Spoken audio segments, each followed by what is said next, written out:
The government today has announced amendments to the Essential Commodities Act. Now, it will be amended to eliminate punitive measures such as preventive detention, confiscation of vehicles, and attachment of properties of suspected hoarders and black marketeers.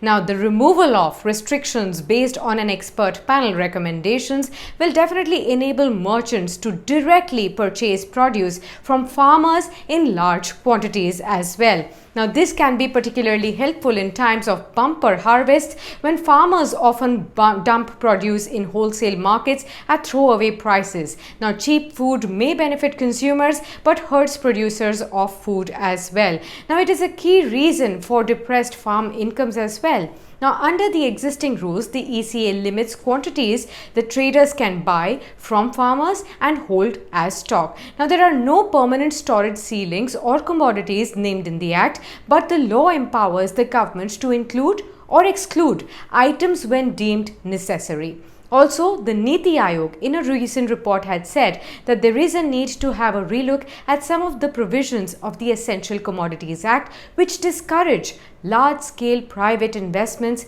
in agricultural markets without diluting its basic premise of ensuring supplies of the essential commodities to public and also preventing exploitation by unscrupulous traders of the farmers. Now, in the commodities market, the law is mainly used to target black marketeers who may hoard commodities. Now, it is also used to rein in prices of items deemed essential under the Act by forcing traders to release stocks. Now, if a trader cannot buy or hold sufficient quantities of grains for a certain profit margin, he or she would not buy out surpluses from that farmer and may have to sell.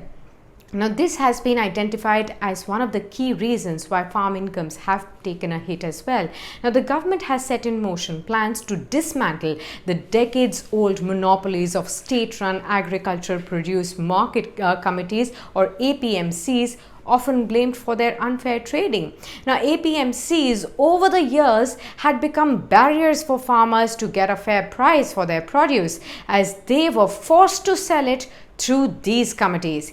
These reforms in agricultural marketing or the mandi system that controls buying and selling of farm produce have been a long sought after reform. The government has now announced that it will come out with a regulatory framework to ensure farmers get to know about the indicative market price of their produce at the time of sowing itself. The details are not known yet, but this could result in a well-regulated national futures market for vegetables for indicative prices, enabling farmers to really gauge costs and incomes right ahead of sowing.